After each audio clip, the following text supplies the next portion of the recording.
दोस्तों नमस्कार। दोस्तों कहना चाह रहे हैं कि जो नीट एग्ज़ाम होने वाला कैंसिल हो जाता है, इस कैंसिल होने का विद्यार्थियों पर क्या असर होगा? वो बच्चा पर क्या असर होगा जो रात दिन अपना सपना को हर दिन देखता होगा कि मेरा एग्ज़ाम करीब आ रहा, मुझे परीक्षा देनी है, मुझे अच्छा से प्रिपेयर करना है। अपने तरफ से वो सारी तैयारियां करी और तैयारी का करने के बाद एक ऐसा समय आता है कि जब एग्ज़ाम सेंटर जाता है परीक्षा देने के लिए तो पता चलता है एग्ज़ाम कैंसल हो गया। और इवन यहाँ तक कि परीक्षा में सेंटर में घुसने से पहले इतनी बारीकी से चेक होना, पॉकेट में बटन नहीं होना चाहिए, मतलब हर पारदर्शी होना चाहिए, कोई मेटल का कोई कपड़ा जो वो नहीं होना चाहिए। तो कितने मैंने देखा सोशल मीडिया में कि बहुत सारे चीज़ को काट दिया गया, कैंची से हटा दिया गया, इवन कि कपड़ा बर्बाद कर दिया गया। बाहरी तैयारी तो बड़ा बारीकी से आप किए, लेकिन मैनेजमेंट की जो बारीकी होनी चाहिए, ऐसा कोई पहली बार नहीं है कि एग्ज़ाम कैंसिल पहला बार हो रहा है, पहले भी हुआ है। लेकिन कहने का मतलब है कि हर एक घटना से आदमी को, प्रशासन को सीख लेना चाहिए कि पिछले बार किस तरह की गलतियां हुई थी, वो गलती दोहराए नहीं जाए। और परीक्षा जब इस तरह का होता है तो आप 2 या 3 सेट पर तैयार करके रखते हो। एट रैंडम किसी को चलाना चाहिए। और महज एक परीक्षा कैंसिल इसको नहीं माना जाए, ये विद्यार्थियों के भविष्य के साथ खिलवाड़ है। और सरकार कहती है कि देश का भविष्य, बच्चा देश का भविष्य, आने वाला कल के लिए भविष्य है। आप भविष्य को आगे बढ़ने का मौका नहीं दे रहे हैं, उसके रास्ते में रोड़ा आ रहा है, अच्छी तरह से एग्ज़ाम नहीं दे पा रहा है। जो कंटिन्यूटी था, जो निरंतरता जो तैयारी थी, वो सही पर एग्ज़ाम नहीं ले पाया, तो कहीं ना कहीं वो निरंतरता टूटेगी, आत्मविश्वास घटेगा। और सरकार के प्रति उनके मन में क्या चेतना आएगी, क्या संवेदना होगा कि सरकार सिर्फ और सिर्फ अपने बारे में क्या सोचता है, हम विद्यार्थियों के बारे में कुछ नहीं सोच रहा है। और हो सके कितना विद्यार्थी परीक्षा देगा नहीं देगा, बहुत सारी बात है। तो हम आप सभी जानते हैं कि शिक्षा किसी भी देश को, आप जो कहते हैं ना कि देश को बहुत आगे ले जाना है, विकासशील से विकसित की ओर बढ़ना है, तो मेन पटरी शिक्षा है सर। शिक्षा को बुनियादी ढांचा जब तक आप अच्छे से तैयार नहीं करोगे, वो नहीं होगा। और दूसरी बात कि कोई भी, हम ये जानते हैं कि ठीक है कौन किया चोरी, कैंसिल कौन किया, तो बात की बात है, जांच शुरू CBI बैठ गया है। लेकिन ऐसा कानून पर विश्वास है, लेकिन वो लंबी अवधि का पता चलेगा कि जो 2 साल 3 साल तैयारी होगा, छानबीन होगा, तब जाके रिजल्ट होगा, क्या हुआ नहीं हुआ। उतना दिन के अंदर तो मान लीजिए विद्यार्थी का first session, second year, third year भी हो गया हो जाएगा। वो इसीलिए अनुमान लगा रहा है कि पिछले कितने भी बहुत सारा चीज़ कानून हुआ है, उन सबों को देखिए तो वो समय पर कोई किसी भी घटना का CBI जांच का समय पर रिपोर्ट नहीं आया।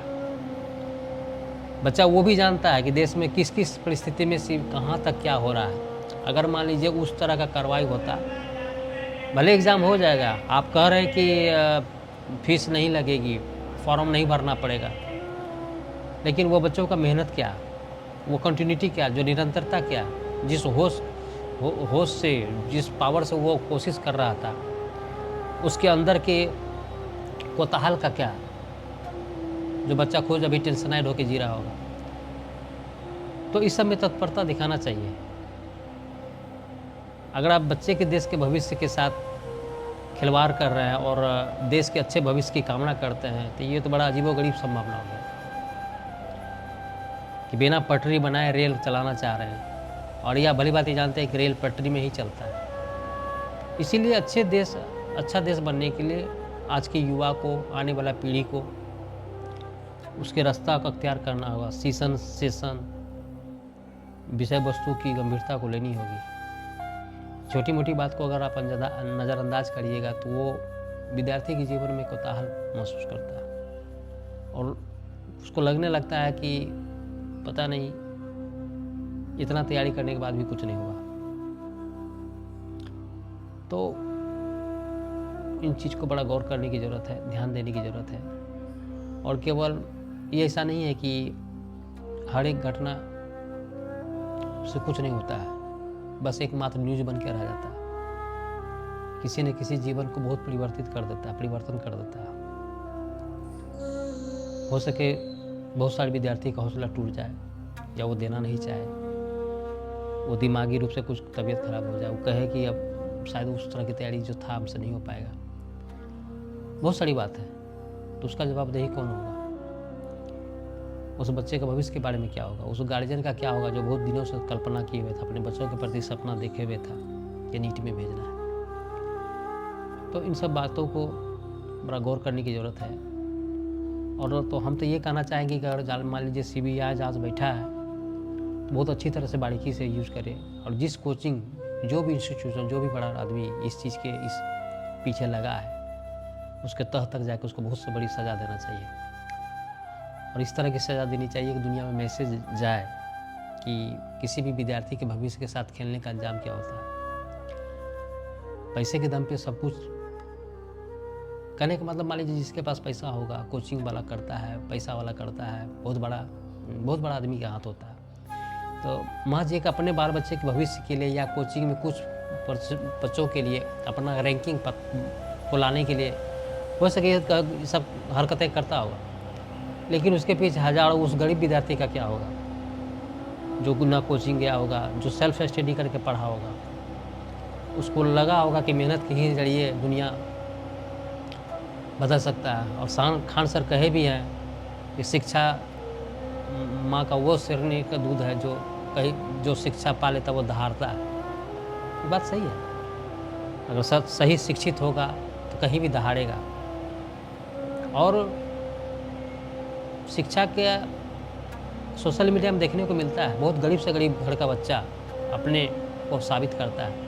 कोई मैगी बेचने वाला, अंडा बेचने वाला, लेबर मजदूरी करने वाला, और धन्य हो फिजिक्स वाला सर का यार, और बहुत सारे कोई टीचर हैं जो स्टेट टॉप करने के कारण, अच्छा नंबर लाने के कारण, जब पता चलता है सोशल मीडिया के थ्रू रिजल्ट पता चलता है कि वो घर से गरीब है, तो उन बच्चों के भविष्य बनाने हेतु वो खुद उनके घर में जाते हैं और पूरी शिक्षा के लिए वो अपने ऊपर लेते हैं कि चलिए जब जिम्मेदारी लेते हैं, जवाबदेही लेते हैं कि मैं इसका भविष्य बनाऊंगा।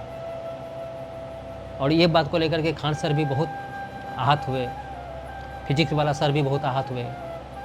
आहत होंगे क्यों नहीं? जो टीचर जिस बच्चे को भविष्य बनाने के लिए अपना पूरा समर्पित कर देता है, समय को समय नहीं पहुंचता है, साधन को साधन नहीं समझता है, अपनी तरफ से पूरी 100% देता है।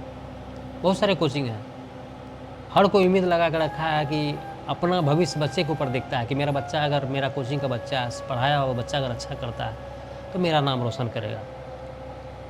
इसीलिए बहुत तकलीफ़ होता है। तो इन सब, ये छोटी मोटी घटना नहीं है, बहुत बड़ी घटना है।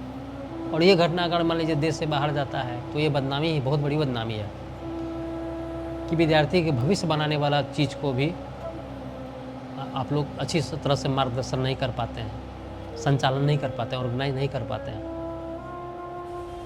एक तरह से कहिए तो ज़माना हाईटेक है, बहुत आगे निकल चुकी है, सारी व्यवस्थाओं में कोई कमी नहीं है, टेक्नोलॉजी में कमी नहीं है, हर चीज़ आपके पास है। और तो और आज के डेट में AI का भी आपके साथ सहयोग करने वाला है कि सॉफ्टवेयर में किसी तरह की दिक्कतें नहीं आएगी। और हम एक चीज़ कहना चाह रहे हैं कि परीक्षा सेंटर में जब आप उसने गहन बहुत बारीकी से बच्चे को ड्रेस चेक कर रहे थे, क्या ले जा रहा है क्या नहीं ले जा रहा है, तो आप परीक्षा हॉल में LT सॉफ्टवेयर तो है कि कोई डाटा यूज नहीं कर पाए, उसका वाईफाई से कनेक्ट नहीं हो पाए, बहुत सारे यंत्र हैं, तो उसके बावजूद भी आप इस तरह का बात इतनी बारीकी से गहन चेक करना। यहाँ तक कि हमने देखा कि कैंची से काट दिया जा रहा था कपड़े को। वो मान लीजिए कोई भी बच्चा अच्छा कपड़ा ही पहन के जाता है, नया कपड़ा ही पहन के जाता है, आप उसको एक कैंची से काट रहे हैं, कपड़े को बर्बाद कर रहे हैं, तो उसका भरपाई कर रहे हैं। ऑलरेडी परीक्षा देने के लिए 1500 भरेगा, मतलब फी भरा है, ऊपर से उसके जाकर कपड़ा को काट रहे हैं। तो उसका भरपाई कौन करेगा? उसका भरपाई करिए। समय को तो भरपाई नहीं हो पाएगा, लेकिन आर्थिक रूप से जो भरपाई हुआ उसका। तो कहने का मतलब है कुछ न कुछ बहुत सुधार होने की ज़रूरत है, तभी देश तरक्की करेगा।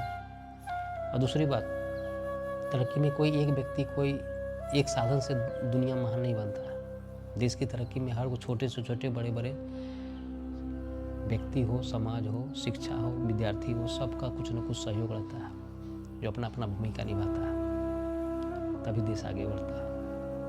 और सरकार से यही गुजारिश करेंगे कि ठीक है, बहुत अच्छी बात है कि आप जो पेपर लीक हुआ है, आपने CBI बैठाया है और अच्छी तरह से जांच पड़ताल करके उन गुनाहगारों को सजा दें, और बहुत से जल्दी इस परीक्षा को संचालन करके लीजिए, ताकि विद्यार्थी को जो तैयारी किया हुआ है और वो अच्छे तरह से परीक्षा दे सके।